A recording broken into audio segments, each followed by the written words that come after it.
So recently I've done a couple of videos on mirror balls, and some people have asked me this question: where do you put the lights?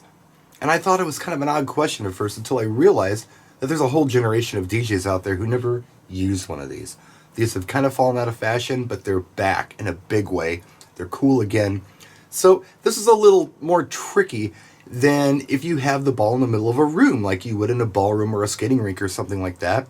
You can have lights coming in from several different directions, hitting the mirror ball and illuminating the entire space. But as a mobile DJ, you're kind of stuck against a wall. You don't have a lot of room to put lights. So this is how we used to do it back in the old days with 3 pin spots. We'll start off by having a look at this light tree. I'm going to use 2 of them. This one we have, of course, the tripod and then the T-bar. On one side of the T-bar, I've mounted a motor. I use zip ties, but usually we screwed them in there. And the mirror ball's hanging from it, going around in circles. On the other end of the T-bar is a pin spot. Now there are a couple of different ways you can mount this pin spot. The way we used to like to do it is have it protruding out a bit. If you have the light down here and you shine it at the mirror ball, what happens is the tripod gets in the way. Whereas if you protrude it out a little bit forward, then you're hitting the ball from the side in the front. Let's go ahead and turn that light on.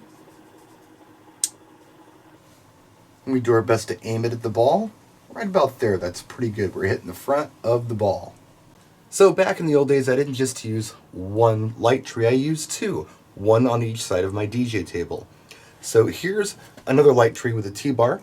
I'm going to use another pin spot. I'm going to do the same thing I did with that one over there. I'm going to attach it, kind of protruding out. Aim it. Kind of at the front of the ball. And I've got the entire front of the ball covered. Well, maybe not the entire front of the ball. You'll notice there is a dark spot right in the middle.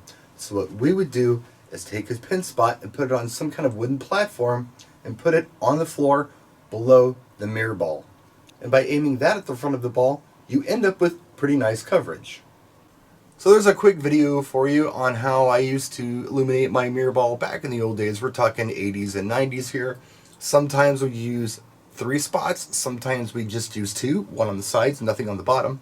And then most of the time we used colored gels, so we would have like red and blue and maybe yellow on the floor to create colors on the walls. White is cool though. I think white is the new cool for these mirror balls, but you can absolutely do color as well. We'll do more videos on how to illuminate mirror balls coming up real soon. If you like this video, let me know in the comment section. I'll do more.